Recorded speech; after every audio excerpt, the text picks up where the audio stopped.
Hey guys, welcome back to the channel. This is going to be another Canadian Soldier Reacts video, and today we are looking at the Danish Army Special Forces. You have no idea how much trouble I had finding something like this. I found a lot of stuff on Danish Army exercises. Found a bunch of stuff on the Danish frogmen. I don't really want to comment on the frogmen because I have no particular frame of reference for that job, but Special Forces, that's right up my alley. So I actually worked with the Danes in, I believe it was 1989. Sergeant Sneb will let me know down in the comments if I got that wrong and remind me that my memory is going, because he always does. But I didn't work with the Special Forces. We were Special Forces at the time, but the guys that we worked with were all conscripts, and unfortunately, they weren't that great. So we didn't really have a great opinion of them. But again, I'm pretty sure conscripts and special forces very different things. So I'm expecting to see something better here than I'm familiar with. And there's a lot of music in this one. So in fact, I watched the first like 30 seconds of it, and it's just all somebody's song. So I turned that off so I don't get copyright strike. So let's take a look. Oh, please leave a like if you like the video, and subscribe to the channel. It doesn't hurt you, but it really helps me. So thanks, guys. Let's get in. All right, so first thing I'm seeing is it's a six-man team, so a section, I'm guessing. And one of the few that I actually see in an actual combat environment, rather than this, this Hollywood fighting in built-up areas or the contrived situations that look really good on camera. So I'm not sure what kind of helicopter this is. Actually, it looks a little small, to be honest. It's kind of equivalent to our Chinooks. Similar style, but I think our Chinooks are a little bit bigger. Fast roping, looks like they got two off the back and one off the front. Fast roping is something we did a fair bit the last few years that we were in. It's really easy to clear the helicopter and get a presence on the ground, on uneven ground very quickly. They're obviously training because they're on hardtack here, or hardtop, and it would be far easier for that pilot to set it down and everybody clear the aircraft that way. But they got to train, right? So,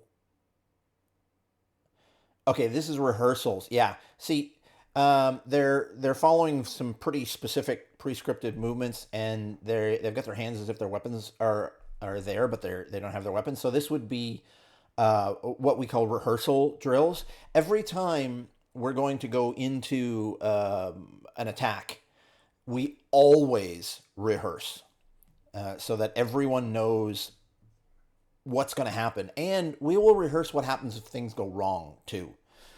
So when things do go wrong, you're going to have an idea of what to do. And everybody else is going to know what you're doing. So the obligatory fighting in built-up areas. Their loadout looks to be reasonably similar to ours. Now remember, I got out in '98, so my memory is a little bit older. The BFA is exactly the same as ours. This guy took off his ring. Yellow, painted yellow, the same as ours. Although I have seen the Americans paint them red before, and this looks like their equivalent of a C7A2. So it's got the collapsible, or the telescoping buttstock. Actually, I don't know. That might be the carbine. It's hard to tell with these things. The carbine is going to have a shorter barrel. I don't like them because the bullet is not as accurate for as far. And I'll be honest with you, I like reaching out and touching people at 200 to 400 meters. Anything closer than that, and you've done something wrong. But yeah, their kit looks to be reasonably standard. I like these helmets, to be honest. I'm assuming they're Kevlar. But they've got built-in hearing protection, which is really nice. And then they've got the I don't can't remember what that system is called up there, but for their night vision goggles or whatever they need. Yeah, this guy's got the ring on his BFA, but and a load bearing vest. Yeah, it looks all pretty standard.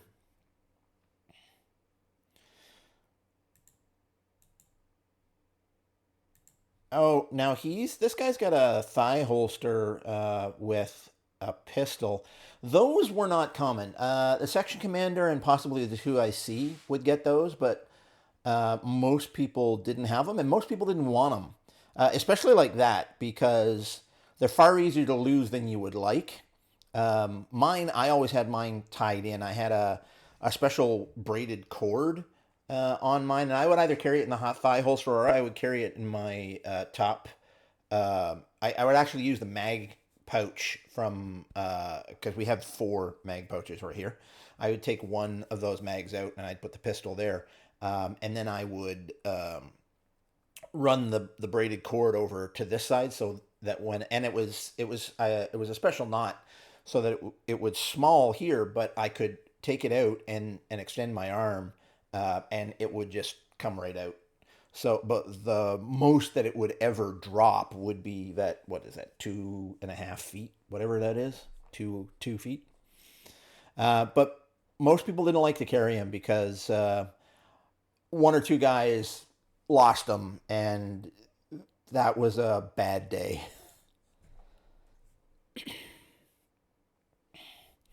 So, fighting in built up areas is something that we do, and urban assaults, that kind of thing. But it's not really our bread and butter. Um, Section attacks, platoon attacks are really more our bread and butter. And then we do things that regular infantry wouldn't do. Uh, Helicopters, actually, there you go. Helicopters were a big part of it. We were air insertion. Well, we were mechanized, and that we had our. Oh, that almost looked like a Huey. I'm not sure. Oh, that looks much more like a Chinook right there. Wow. It might be. I'm not sure. If you guys know what helicopters it is the Danish Army uses, let me know in the comments down below. But so obviously the Grizzlies or the Lav Piranha chassis vehicles were our main mode. But our second mode of transportation was helicopters. We did a lot of helicopter insertions. More fast roping, yeah.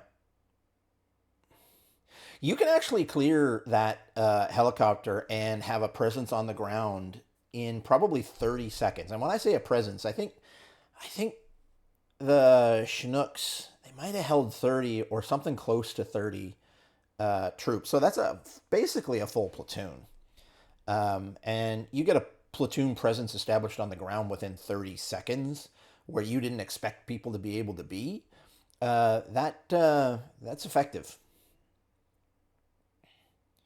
Back into fighting and built up area. The Fibula stuff, wow, that's oh, hey, that's neat. That looks like, is that two M72s? No, I don't think so. That might be because there's a ball there and it looks like it might fit into that. That might be some sort of a tripod setup for something. I'm not sure. If anybody knows what this is, let me know in the comments down below. They're carrying a reasonable amount of gear here. And they're gearing up out of the back of an SUV, which is a little bit strange.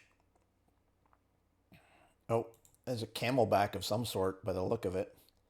And he's carrying what looks like grenades on his back. That's a little weird to have them back there. They wouldn't be as accessible as you would like.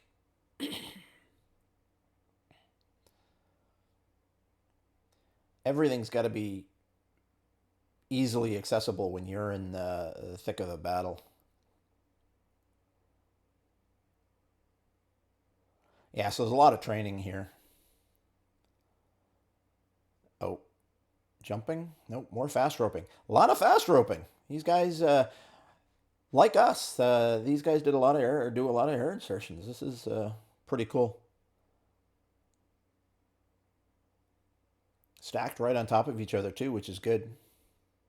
Oh, now it looks like we're in maybe Afghanistan, Croatia. Oh, that's Afghanistan or Yugoslavia, Croatia, something like that. Did a lot. Oh, that's cool. Did a lot of that. When you're in Afghanistan, the vast majority of what you do is OP, observation post, and in those Gabions are way better, to be honest, I think, than sandbags because they can be filled with rocks. Although sand is quite effective, don't get me wrong, but they can be filled with rocks or sand or both, and they can be filled by front end loaders, and they make a much bigger structure much quicker.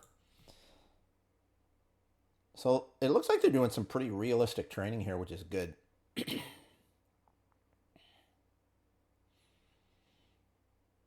Everybody likes to see the fibula training. 360 arcs, which is nice. Although they're a little bunched up there. I'm not sure what that's all about.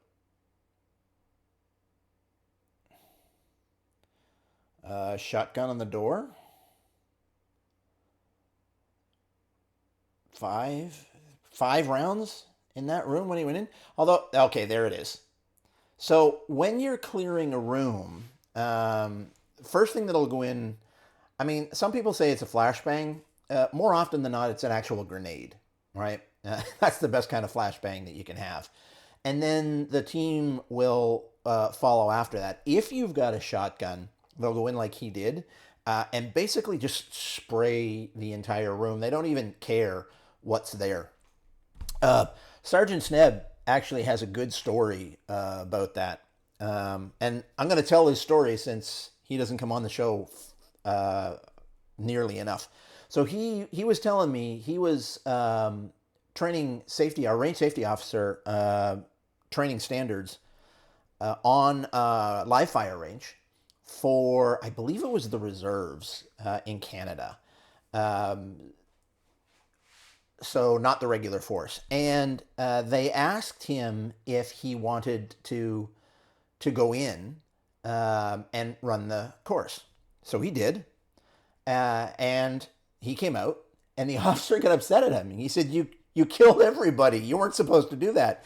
And he looks at the officer, this reserve officer, this guy who works 3 weeks a year and weekends, and he says, "Infantry. When I go in, everybody dies," and that's true. When we're doing house clearing, we're actually clearing a house. It's very specific people who will go in. More often than not, it's police, which is why in Canada, when we started up the first units of that nature, it was the JTF2, Joint Task Force 2, which were part of the RCMP, the Royal Canadian Mounted Police. Because if you're going into a situation like that, it's more of where you've got hostage and you need selective kills. It's more of a policing action than it is a military action. When a military unit goes in, you're sending them in to kill everybody. And that's what we trained to do.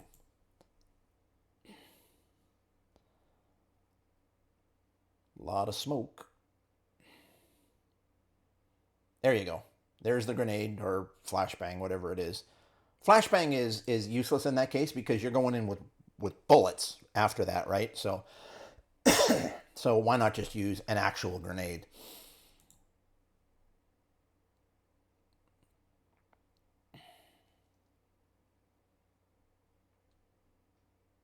These guys are a little bit close. You want to be spread out a little bit more than that.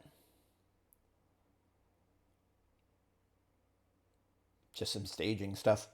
Um, oh, I did notice they had their what appeared to be their night vision. There you go. There's mechanized. I mean, with the exception of this, so we didn't. My battalion did not do jumping. So the jumping was the Canadian Airborne Regiment until they got disbanded. and then the airborne commandos went back to their feeder battalions. And in my case, it was 3 RCR. I was 1 RCR, but 3 RCR had a jump company. So they're the ones that did that. I never did any of the jumping. But other than that, everything that I'm seeing here is the same as what we did. Oh, this the static line jumps. So this is different. I don't know what's going on here. Oh, this is a demonstration team. I don't know if that other one was, but this is definitely a demonstration team. Yeah, you don't get that close to the other guys unless you're doing some sort of a demo. And then Desert Ups. Although these guys are just walking at this point. There's nothing tactical about what these guys are doing. They're way too close together. Um, so that's it. We've come to the end of it. Danish Army Special Forces. They look reasonably switched on from what I can tell here. They're definitely well and away better than the conscript army that I worked with when we were in Denmark. We were part of, I think they called it Royal Lion. And I think it was 89. I think it was like April or May 89, I think. And those guys stopped the exercise, had their union rep, they were unionized, had their union rep stop the exercise until every man got 2 extra rations of milk.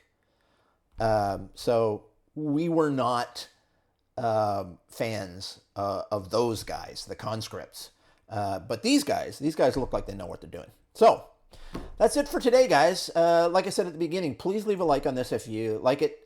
Leave some comments down below. I love talking to you guys, and I really need to get to 1,000 subscribers, and I would really like your help doing it. Doesn't hurt you to do it. So subscribe to the channel, please. Let your friends know about me so I can keep making more of these videos. Thanks, guys, and I'll see you on the next one. Bye.